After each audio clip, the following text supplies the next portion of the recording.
Hey everybody, welcome back to Graveyard Disc Golf. Today I'm super excited, and I mean super excited. I haven't done an unboxing on the channel for a while, but I'm very, very happy to have gotten a care package from Zach and Wanda over at Atlantic Disc Golf. They've been great supporters of the channel, and they sent me some special stuff in here, and I'm going to open it, and then we're going to talk about what's in here. All right, first off, let's get it open. Cut away from yourself. Hands out of the way.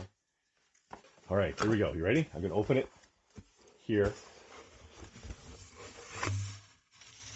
We're going to see what we got. Some packaging. Going to recycle that. Oh, look at that. Thank you for your order. Okay. It's blue. There's something blue on top. This is not what was on... Hang on. This was not what was on the order. Wait. Okay. All right. So, I had no idea this was coming. This is a...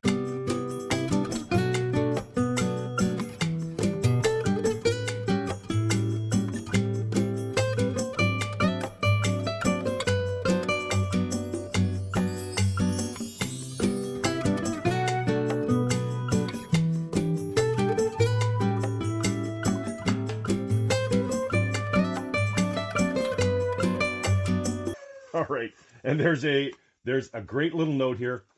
Thank you for your purchase, Zach. I want to if you and I got to say this. I've talked about them on the channel before. They're just an amazing people to deal with here. Excellent. Hey Chris, Zach here from ADG. Hope you enjoy the disc. I have dropped a few more goodies in your box, including and a crazy abomination. That's what this is. This is wild. This is from Doomsday Discs. The Abomination. Look at that. Prototype in the beta plastic, 173 grams. I have no idea what this is, but we're going to throw it and we're going to love it. And we got a little bag patch. Look at that. Atlantic Disc Golf. That's going right on the bag. All right, where are we going to put it? Let's take this stupid one off. Whoop. There we go. There we go. Look at that. Ladies and gentlemen, we have the Zone SS. Wow. Okay. So the Zone SS, I've never had my hands on the Zone SS. If you know anything about me, and if you've watched my videos before, you know that I'm the hugest supporter of the Discraft Zone. It's the one disc that no matter what will probably, I'm not even going to say probably, the one disc that no matter what will never ever leave my bag. I will always have a Zone in every bag I ever shoot with, as long as there's a Zone available. First thing I want to talk about is the hand feel. One of the things that I love so much about the Zone is the actual hand feel, how it feels when you've got it in your hand, both on the forehand and on the backhand, either in a fan grip, although most of the time I just go with a straight power grip in it. And how this feels in my hand is just, it feels better than any disc that I have in my bag at all. And we're going to quickly grab this Zone, this ESP Zone out of my own. I've been doing some dies too. Look at that. So we're going to compare the two here quickly. It's got a bit of a rounded edge here. I'm very surprised. One of the things I love about the Zone and the hand feel of the Zone is how it's completely flat and it's got a rather abrupt end right here. Just the transition from the flight plate to the leading edge is great. This has got a slightly more graduated transition, like more of a rounded shoulder on it. Wow. All right. So thank you very much, Zach and Wanda. We're gonna get out in the field and we're gonna throw these and we're gonna have a blast. I'm looking forward to throwing these. Okay, I can't wait. I gotta throw these right away. I'll talk about it a bit later, but let's just get the throws on. Oh, very nice. Look at that.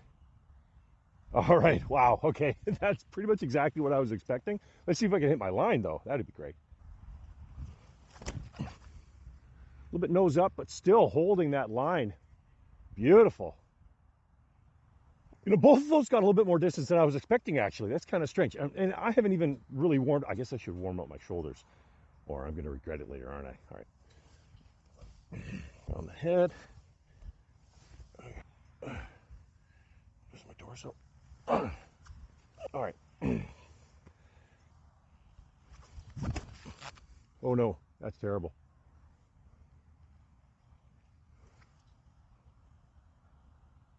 Well, I had the distance though. That's better. That should be just about perfect. Oh my goodness. So as I walk up to get a measure on these two, the first one, obviously, that's been happening to me a lot lately. When I try to power up on something, really, it ends up going up in the air. So, but that second one, holy crap, that was just about perfect. That's exactly, I think, what people are looking for out of this disc. The one thing I think, and I asked myself a lot, why even make this disc? There's so many options, particularly in the Discraft line. It's one of the most complete lines out there. Why would you have something like this? And it comes down, in my mind, to hand feel. The hand feel of the Discraft Zone is one of the best that there is in the entire sport of disc golf. And if you wanted something that was fairly straight, but still had that hand feel, you didn't really have an option. Now you do, and you've got a completely different disc with that amazing Zone hand feel. All right, here's the first one. One of the things that is most important for this disc, specifically the Zone, and that is a forehand. Now, again, we're definitely not going to get a ton of distance out of this, but one of the things that I love about my Zone is that it gives me confidence on the forehand, and it's because of the way it feels in my hand. It feels like I have some confidence forehanding this. I'm not a big fan of forehanding distance drivers just because it doesn't feel right in my hand. This thing feels just right. It feels exactly like a Zone.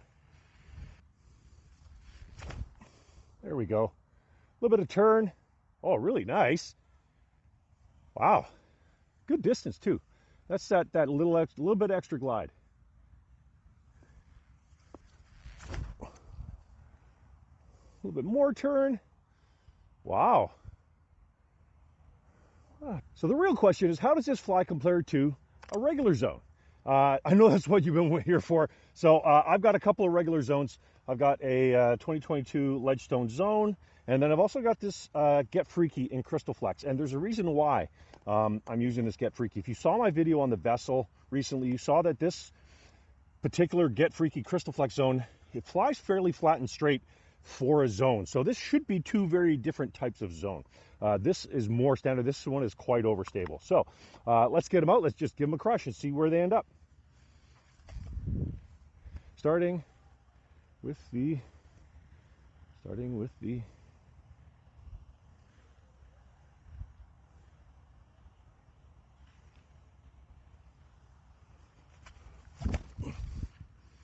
and there's that hookup for sure.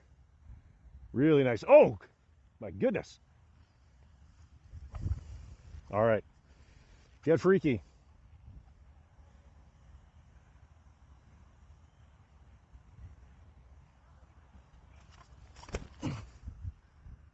A little bit up in the air. Huh. Wow, you know, I don't think I saw a huge difference there. I mean, there's probably some distance difference. I got the rangefinder, we'll check that out. But I think what I'll do is right now I'll put up a couple of the throws from the Zone SS and the Zone that are on the similar kind of flight path. Maybe those two high shots. I'll put them up on the screen here together so that you can see. And then also I'll put one of the flat shots, because that first shot with the regular Zone was pretty flat. The nice thing about Dry Creek Park being a bit of a shorter course is that there are a lot of holes where you could throw a Zone or Zone-like discs. So we got a wealth of riches here. We're going to throw a few holes here. But you know what? Before we do that, I'm going to do something unique. I'm going to do something that you won't see on any other channel, or at least I haven't seen on any channel yet, because there's something special about this Zone SS, and actually the original Zone as well, because of this word right here. That's right. The Zone is a putt and approach disc. So the question I have is, because it's less overstable, how does it fare as a putter? Let's head over to the putting green and find out.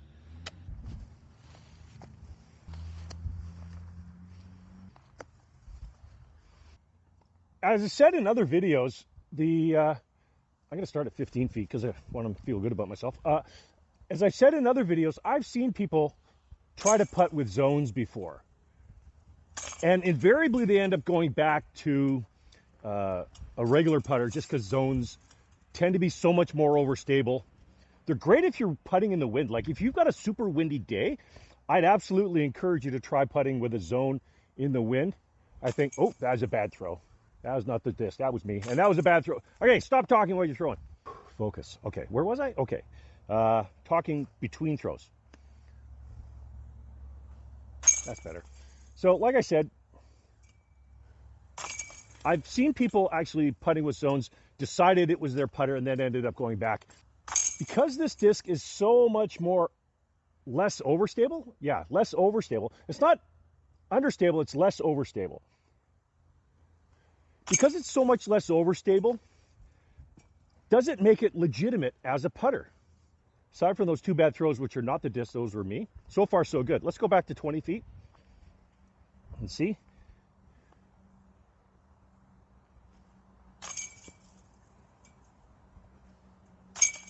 So the feel in the hand as far as putter goes with my putter grip. With my putter grip the way it is, this is brand new premium plastic as well. And I've heard people say, oh, don't putt with premium plastic. It's not that grabby. This plastic, the Z plastic, I wouldn't putt with it generally anyways. If they made this disc at a Jawbreaker, are you listening, Discraft? Zone SS and Jawbreaker, make it happen. If they made this disc in the Jawbreaker plastic, I think it would probably feel better in the hand and maybe grab the chains a bit better as well. But still, I think it's absolutely fine. It's for me putting with a zone. Let's try. I'm gonna putt with the regular zone here just so you can see. From 20 feet, it's still gonna. This one's gonna be pretty straight. From 20 feet,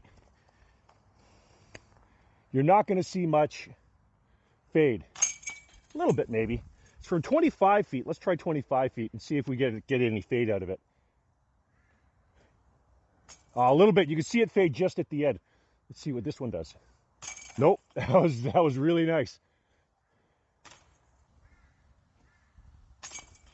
I did put a bit more pop on those.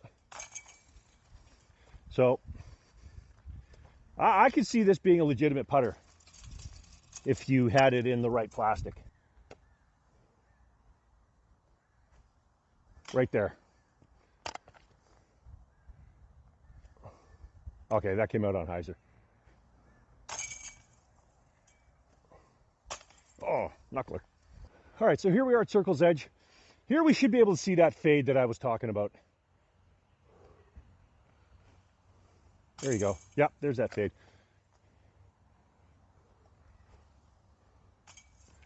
Now, the Zone SS from the same distance. Okay, let's try that again. Yeah, almost no fade. So that, I think, and that was 33 feet. I think the Zone SS is absolutely, in the right plastic, would be a legitimate putter. This is certainly not a hole I would normally throw a zone on, even though it only plays out at about 218 feet, 220-ish feet. Baskets tucked away on the left side there, mostly because overstable discs on this hole tend to skip way left, and you end up with an edge of circle putt.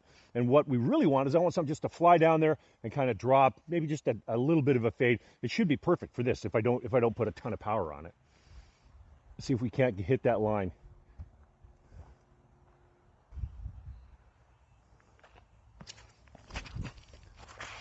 Oh, straight. I mean, a little bit of Anheuser. Misses everything pretty much. Yeah, pretty straight. If I can hit my line on the left side of that other tree, that should be perfect. Let's see if we can do that.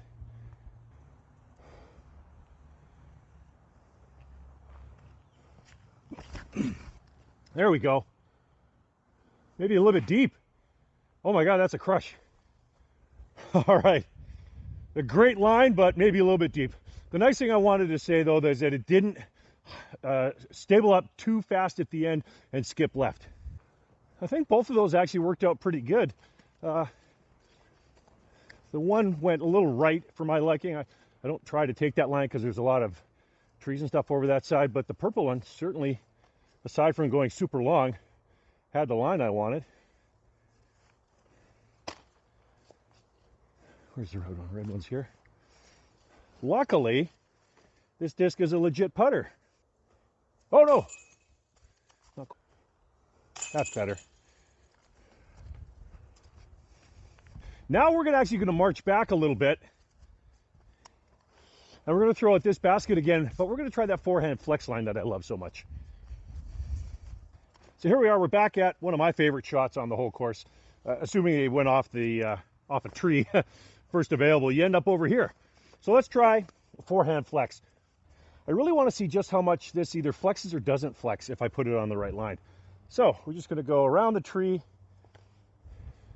Basket's on the left there, you can see it. We're just going to go around the tree, see if we can get it to pan out.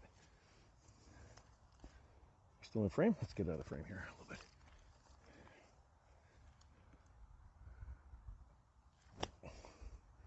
Here we go. See, and that held the line. I mean, it was a fantastic shot. It didn't really want to pan out much at all, though.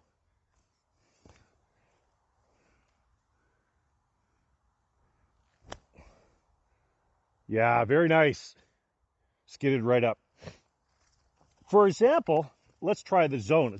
Try this zone on the same line. This should pan out a bit earlier if I try to take the same-ish line. A little high, but yeah, it absolutely panned out and went long. You see it really starting to pan out there, and it actually had a little bit of finish. So let's see where everybody ended up. They all worked out pretty good. Well, there you go. There's the first. There's the red one and the Get Freaky. The purple one, I think, and the other purple one, the Ledgestone one, went a bit long. Yeah, this SS didn't want to fade out at all. It just wanted to hold that line, which is super useful. I've been trying to think about using a slightly understable disc for those forehand approach shots, as opposed to just relying so heavily on the zone. And the one that I was working with was kind of the Detour, just to kind of hold the line instead of trying to pan out. Could this be that disc for me? I don't know. All right, hole 11. It's a nice short forehand approach hole. This is a lot like a lot of overstable approaches that you're going to have anyway. So let's just get it straight, and hopefully it'll finish towards the basket. Oh, I mean, not bad. That's okay. Sure went straight though. Did not want to fade at all. Let's try that again here. Correct the line a little bit. Oh, overturned it. Cooked it. Okay. Okay, that was a little strange. I took the line. I mean, I hit the line that I normally hit with my forehand on his own, and they both went left-ish. Let's see if we can correct it a little bit. Maybe a little bit more hyzer. No, even with hyzer, it just wants to flip up. But that's a beauty. I'll take that any day of the week. That's still a putt. There we go. We're going to throw the zone here just so you can see just how different that actually is with the disc.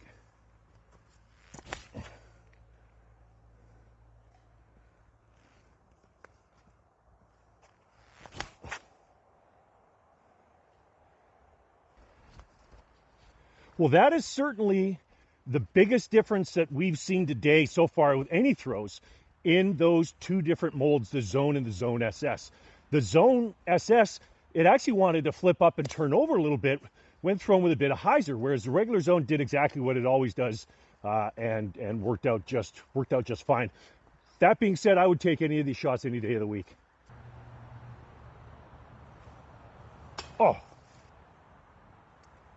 Oh, missed it. There we go. Now this is a hole that I would never throw a zone on, because normally I want to throw a turnover shot here, but we're going to give a shot here. We're going to try something, and we're going to try to maybe give it a little bit of a flex line and try to get it to kind of finish up. See if it'll fade out at the end.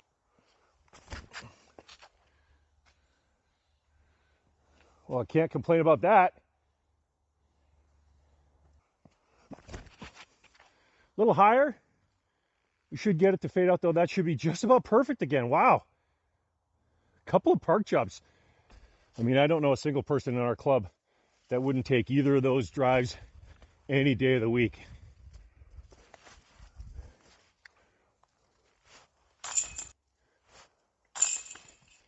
All right, one more hole. Last hole. My favorite hole. Hole number 17. You know you were going to see it. Here it comes. Okay, so we just saw these behave really, really well on a flex line. So we got some shot shape out of them. Let's see how they behave when I put them on an extreme hyzer angle. My guess is that they're going to behave pretty much like a regular zone. Let's find out though. Oh, get it. Get it. Oh my God. Okay, that was deep. That was way deep. Like 20, 30 feet deep. Beautiful. Same line. Look at that. It just pushing, pushing, pushing. Way more than a regular zone would. And again, long again. Chopped it off a little bit. But that was a legitimate run. That was in front of the basket. Oh no, way wide. That's okay. We got what we wanted. Well, there you have it. The Zone SS. I'm so glad I got to come out and throw this thing on a bunch of different lines. Thanks again, Zach and Wanda at Atlantic Disc Golf. So it's clear to me that even when put on an extreme hyzer angle here on this last hole, they definitely pushed forward, and you can see that in the flight, whereas the regular zone kind of wanted to bail out a little bit earlier. These definitely have a different spot in the bag. Is it a spot that I need? I don't know. Time will tell. I might play a few rounds with them and just to see where they end up. All right, where did everybody finish? Yeah, so you can see for sure this Crystal Flex, even, I mean, it was on a funky line anyways. Definitely the regular zone has a lot more finish, which is funny because in the field, I don't really think I saw a ton of difference in the flight. But once you get on course and once you start using it, you absolutely can see the difference.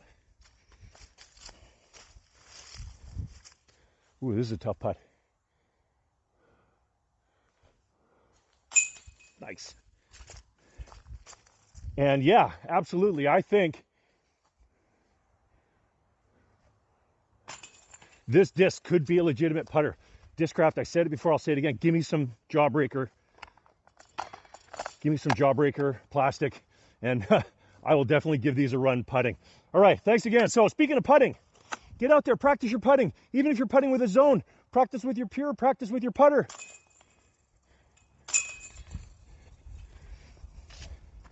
It'll absolutely lower your scores, and trust me, if all we're thinking about is having fun on the course, when you're sinking putts, you're having more fun. Thanks again, Zach and Wanda. We'll see you next time on Great Beard Disc Golf.